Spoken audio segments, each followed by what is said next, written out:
everybody, Bruce here. You may have noticed in my last vlog that the camera was literally zoomed in my face like this close. So I had to do some editing on that, and I just figured out that I had left the zoom in too close. I just purchased a new camera that has a forward-facing monitor, so hopefully that'll never happen again. It may be embarrassing to admit, but I was using my mom's camera for the most part, but now I saved up enough money to get my own camera, so. Last week I had a meet over at Albion College, and I did pretty well. I placed 6th out of 155 runners, and that was pretty exciting. I was really thankful for the opportunity, and I was happy with the race. But in the meantime, I've been really thinking about running at regionals and qualifying for nationals.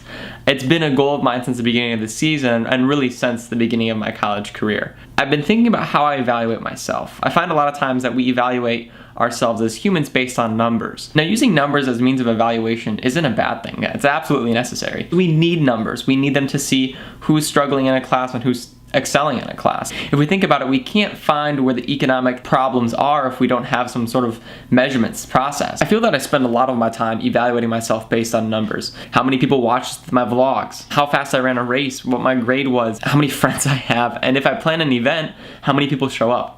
Sometimes I can get really discouraged when I host something or I plan something and 10 to 12 people show up versus the 100 I expected. The problem with this objective evaluation is we always see things as numbers. I don't see a race as a complicated process that involves a good diet and good training and the training cycle being at the current peak. I see it as just a number, and so if I'm not hitting the number that I wanted, the race is automatically a failure. Same thing happens with a class. When I remove the context and I see it just as a grade, I don't evaluate if the class was hard or if it was easy. I just see the number, and so maybe getting an A in an easy class isn't really as good as getting a C in a hard class, but for me, when I'm looking at my grades, that's how I feel. I feel like I failed that class, even though it was more difficult. I think because we as human beings yearn for such an objective measurement, we take numbers and we make them objective, when really they're only representative of subjective, complicated situations and problems. As an individual, I want certainty. I want a way to evaluate my progress. And a lot of times that comes in the form of numbers, whether it's on the track or it's in the classroom. Numbers define me a lot of times, but that's a problem. I need to stop condensing myself into a number and realize that I'm a complex individual. And it's difficult. That's why I like Olivet so much. I'm not just a population number or a job placement statistic. Sure, we need to evaluate progress and we need to evaluate GPAs, but I'm not just a GPA. I'm a person. My professors have relationships with me that are meaningful and important, and that helps them educate me better.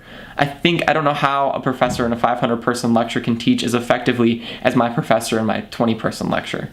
You never get to know anybody. There's no personal interaction beyond here's my test, here's my paper. So in the end, it's tricky to take our numbers and remove them from ourselves, to see them as measurements of goals instead of measurements of person. And the more often we can see each other as complicated human beings instead of numbers, the better off we are. That's my takeaway. Bruce Baker, signing off.